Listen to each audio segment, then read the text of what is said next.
Halo semuanya, dalam video pembelajaran kali ini, kami dari kelompok 3 akan menjelaskan mengenai fase-fase yang harus dilewati oleh auditor dalam melaksanakan audit. Selamat menyaksikan. Fase audit. Fase audit merupakan alur, langkah, atau proses yang bakal dilaksanakan oleh auditor dalam melaksanakan audit. Fase audit dapat membantu auditor agar dia dapat melaksanakan proses audit dengan tepat dan terstruktur, serta dapat mencapai tujuan audit. Fase audit sendiri ada 4, dimulai dari fase pertama hingga fase keempat.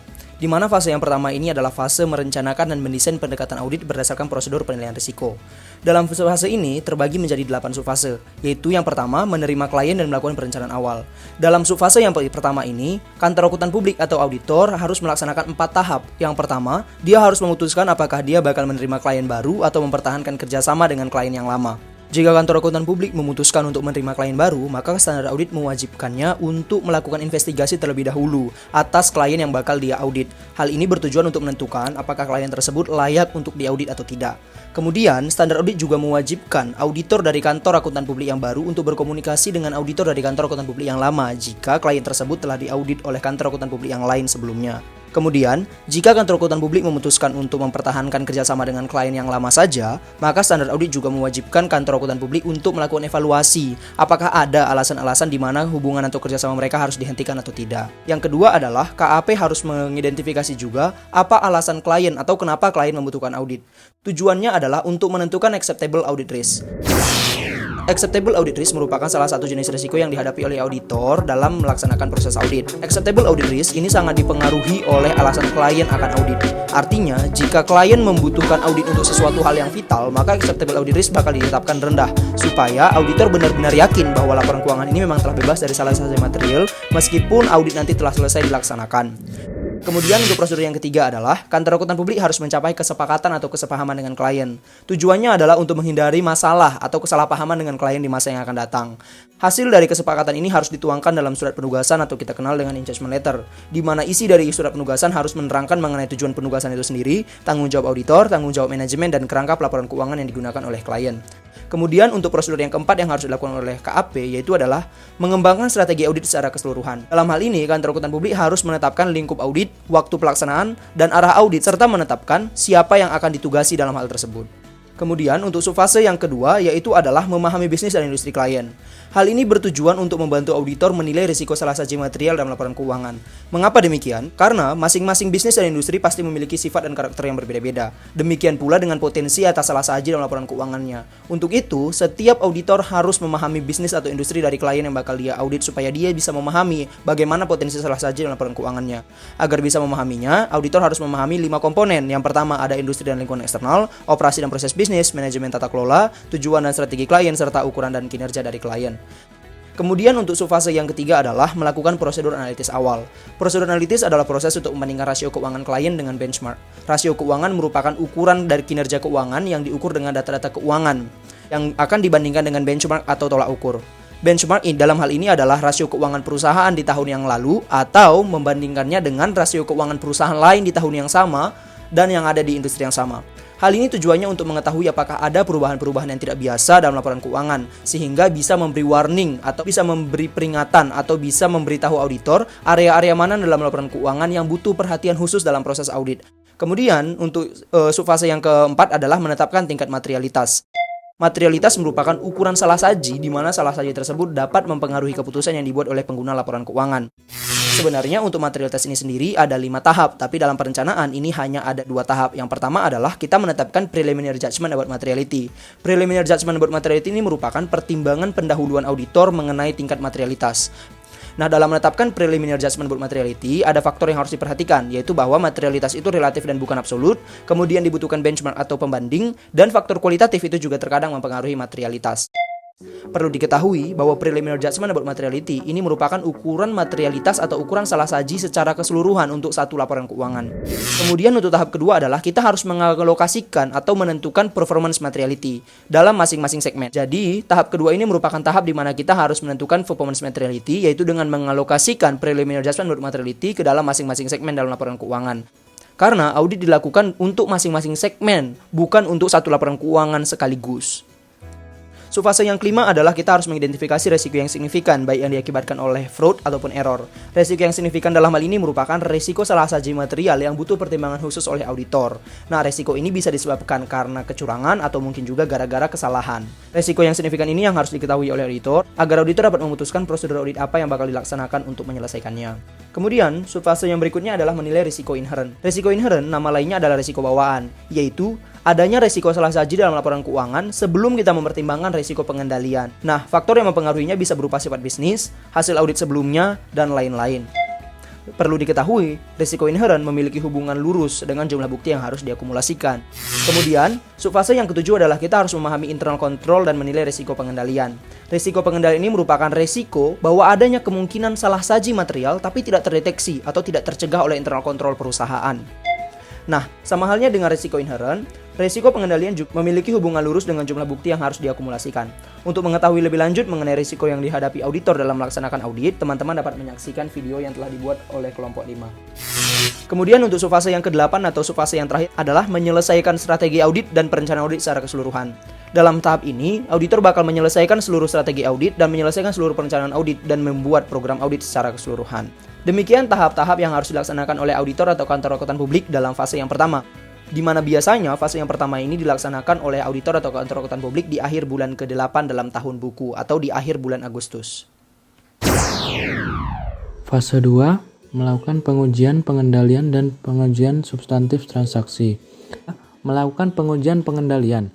Prosedur untuk menguji keefektifan pengendalian dalam mendukung pengurangan resiko pengendalian yang dinilai disebut pengujian pengendalian.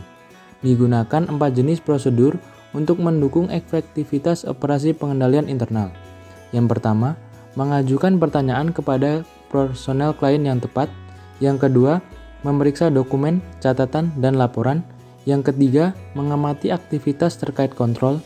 Yang keempat, mengulangi prosedur klien. Pengujian substantif transaksi. Pengujian substantif atas transaksi merupakan prosedur-prosedur pengauditan yang dibuat oleh auditor untuk menguji atau mendeteksi kesalahan salah saji material yang mempengaruhi langsung kebenaran dari transaksi-transaksi dalam laporan keuangan. Terdapat 4 langkah pengujian pengendalian dan pengujian substantif atas transaksi. Yang pertama, menerapkan tujuan audit terkait transaksi ke kelas transaksi. Seperti yang telah disampaikan oleh kelompok 1, auditor akan menerapkan masing-masing transaksi ke transaksi terkait, seperti penjualan, pembelian, piutang, dan hutang. Yang kedua, mengidentifikasi pengendalian utama dan membuat penilaian awal atas risiko pengendalian. Yang ketiga, merancang pengujian pengendalian berupa A. Prosedur audit apa yang akan digunakan, B. Seberapa besar ukuran sampel yang akan diuji, C. Mana saja item yang dipilih untuk diuji, D. Kapan akan dilakukan pengujian. Terdapat 3 tujuan pengendalian internal yang efektif, yaitu 1. Keadilan pelaporan, 2. Efisiensi dan efektivitas operasi, yang ketiga kepatuhan hukum dan peraturan. Atas tujuan di atas, jika ditentukan bahwa internal kontrol perusahaan tidak efektif, maka dapat ditarik kesimpulan bahwa pelaporan di laporan keuangan tidak kredibel, sehingga auditor akan menetapkan perusahaan beresiko tinggi adanya kecurangan atau fraud. Selain itu, pengujian pengendalian akan ditentukan dari seberapa efektif internal control dari perusahaan. Artinya, jika auditor merasa bahwa internal control perusahaan sangat tidak efektif, auditor akan memutuskan untuk tidak melakukan pengujian pengendalian. Hal ini karena bukti yang akan diperoleh dari pengujian pengendalian tidak dapat diandalkan atau tidak reliable. Untuk itu, pengujian pengendalian ditentukan dari seberapa efektif internal control perusahaan. Kemudian yang keempat, yaitu merancang pengujian substantif transaksi. Auditor menggunakan penilaian resiko pengendalian dan hasil pengujian pengendalian untuk menentukan resiko deteksi yang direncanakan, dan pengujian substantif terkait untuk audit atas laporan keuangan. Kemudian yang terakhir, setelah diperoleh informasi terkait pengujian pengendalian dan pengujian substantif terkait transaksi, maka dilakukan penilaian atas adanya kemungkinan salah saji dalam laporan keuangan. Dalam pelaksanaannya, fase 2 biasa dilakukan atas transaksi untuk 9 bulan pertama, yang artinya fase 2 dilakukan pada akhir bulan September atau awal Oktober. Fase 3 melaksanakan prosedur analitis dan pengujian rincian saldo. Prosedur analitis menggunakan perbandingan dan hubungan untuk melihat apakah saldo akun atau data lainnya telah masuk akal. Perbedaan prosedur analitis pada fase pertama dan fase ketiga adalah prosedur analitis substantif yang di fase 3 lebih terfokuskan dan lebih luas, karena pada fase pertama hanya untuk gambaran awal, sedangkan dalam fase 3, dalam melaksanakan prosedur analitisnya lebih fokus dan lebih luas pengujiannya. Pengujian atas rincian saldo atau test of detail balance merupakan prosedur spesifik untuk menguji salah saji moneter pada saldo-saldo dalam laporan keuangan. Tujuan tahap 3 adalah untuk memperoleh bukti tambahan yang cukup untuk menentukan apakah saldo akhir dan catatan kaki dalam laporan keuangan telah disajikan secara wajar. Dua kategori umum dari prosedur fase 3 adalah yang pertama, prosedur analitis substantif yang menilai kewajaran transaksi dan keseimbangan secara keseluruhan. Yang kedua, pengujian rincian saldo, yaitu prosedur audit untuk menguji salah saji moneter dalam saldo laporan keuangan. Dalam tabel 13.7 menunjukkan prosedur analitis yang dilakukan sebelum dan sesudah tanggal neraca. Karena biayanya rendah, prosedur analitik biasanya digunakan jika relevan. Prosedur analitis sering dilakukan lebih awal, menggunakan pendahuluan data sebelum akhir tahun sebagai alat perencanaan dan mengarahkan pengujian audit lainnya ke area tertentu. Namun, manfaat terbesar dari menghitung rasio dan membuat perbandingan terjadi setelah klien selesai menyusun laporan keuangannya.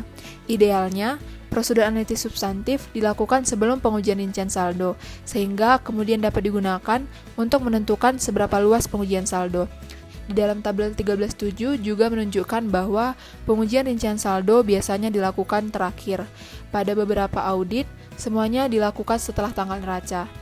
Ketika klien ingin mengeluarkan status segera setelah tanggal neraca, pengujian rincian saldo yang lebih memakan waktu dilakukan pada tanggal sementara sebelum akhir tahun dengan pekerjaan tambahan yang sedang dilakukan untuk menggulirkan saldo tanggal interim yang diaudit ke akhir tahun.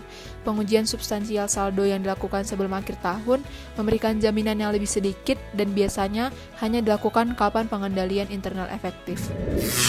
Sifat dan cakupan pekerjaan akan sangat bergantung pada temuan dari fase 2 sebelumnya. Artinya, luas pengujian untuk test of detail balance akan ditentukan dari apakah tujuan audit yang berkaitan dengan transaksi telah dipenuhi di fase 2. Jika tujuan yang berkaitan dengan transaksi telah dipenuhi di fase 2, maka luas pengujian yang ada di fase ketiga untuk TDB dapat dikurangi. Namun, untuk beberapa hal, meskipun tujuan audit yang berkaitan dengan transaksi telah terpenuhi, auditor bakal tetap melaksanakan test of detail balance. Salah satunya adalah untuk menguji net of realizable value. Selanjutnya, fase 4 berisi tentang penyelesaian audit dan pelaporan audit. Selama fase ini, seorang auditor akan melakukan 4 proses. Proses yang pertama, pengujian tambahan untuk tujuan penyajian dan pengungkapan. Selama fase ini, auditor akan mengakumulasi bukti yang terkait dengan tujuan audit penyajian dan pengungkapan. Sebagian besar pengujian auditor terkait dengan presentasi dan pengungkapan telah dilakukan selama 3 tahap pertama. Namun, pengujian tambahan dilakukan pada fase keempat. Prosedur ini dilakukan oleh auditor untuk mendukung 4 tujuan terkait penyajian dan pengungkapan, yaitu keterjadian serta hak dan kewajiban, kelengkapan, penilaian akurasi dan alokasi, serta klasifikasi dan dapat dipahami. Kemudian, proses yang kedua, pengumpulan bukti akhir.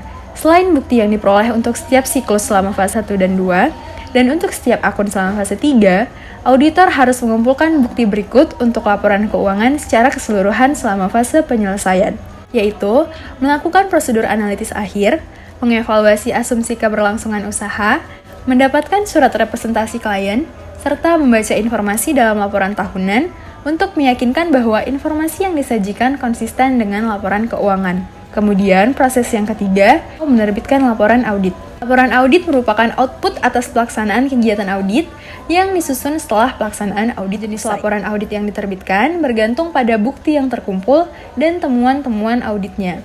Laporan yang sesuai untuk setiap keadaan yang berbeda. Pada umumnya, bentuk laporan audit adalah laporan audit standar dengan pendapat wajar tanpa pengecualian.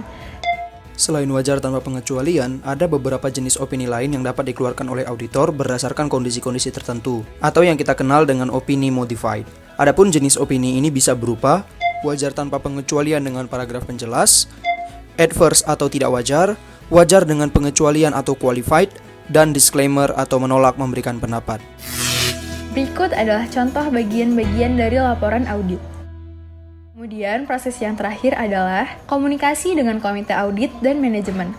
Auditor diharuskan untuk mengomunikasikan setiap kekurangan dalam pengendalian internal yang signifikan pada komite audit atau manajemen senior. Standar audit juga mengharuskan auditor untuk mengomunikasikan temuan audit dan rekomendasi auditor. Meskipun tidak diharuskan, auditor juga seringkali memberikan saran pada manajemen untuk meningkatkan kinerja bisnis mereka. Selain 4 proses tadi, apabila ditemukan fakta-fakta lebih lanjut, auditor berkewajiban untuk memastikan bahwa para pemakai yang mengandalkan laporan keuangan diberitahu mengenai salah saji tersebut. Jika auditor menemukan bahwa ternyata laporan keuangan menyesatkan setelah diterbitkan, tindakan yang harus dilakukan adalah meminta klien untuk segera menerbitkan laporan keuangan yang telah direvisi dan mencantumkan penjelasan mengenai alasan revisi tersebut. Demikian video pembelajaran ini kami buat. Semoga dapat membantu dan terima kasih.